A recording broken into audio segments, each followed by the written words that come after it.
All right, boys and girls, it's time for a little bit of a math talk. We've been talking about fractions, and we know that fractions are parts of a whole. So I have the cookie question, and we're gonna act it out and talk about the ways that the class solved the problem. And then I want you to chime in and tell me which one you think is right and why. All right, so here come the cookies. Remember, we have 2 cookies, but 4 children. So we're gonna have to end up with 4 parts. Ready? Here we go.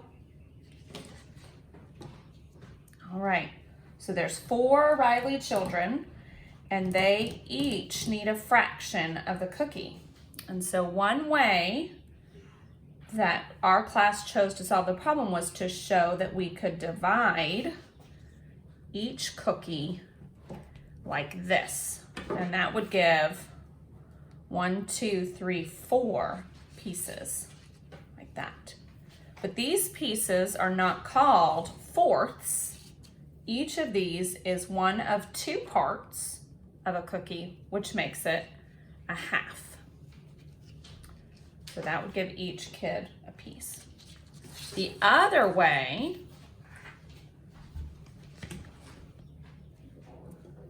that some kids said to solve the problem was to take each cookie and put it into 4 equal pieces.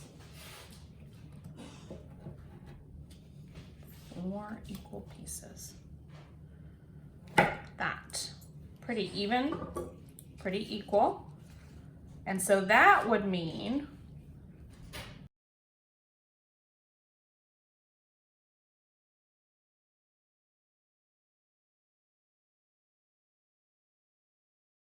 all right, so we've cut these cookies into fourths, and these cookies we've cut into halves. So if I wanted to give these to my 4 children, that means I could give each kid 1/4 from there, 1/4 from there, and that would be 2/4. That could be for Rachel.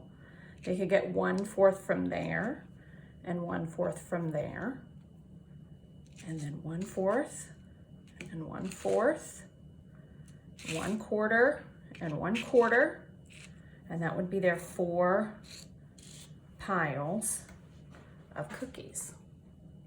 So I'm wondering, when I'm looking at this, if this idea looks familiar to you.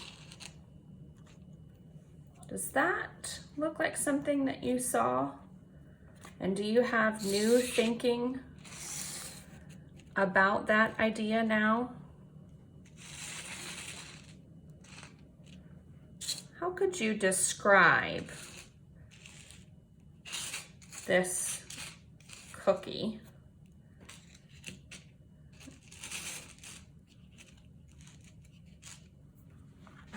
in math terms, I wonder?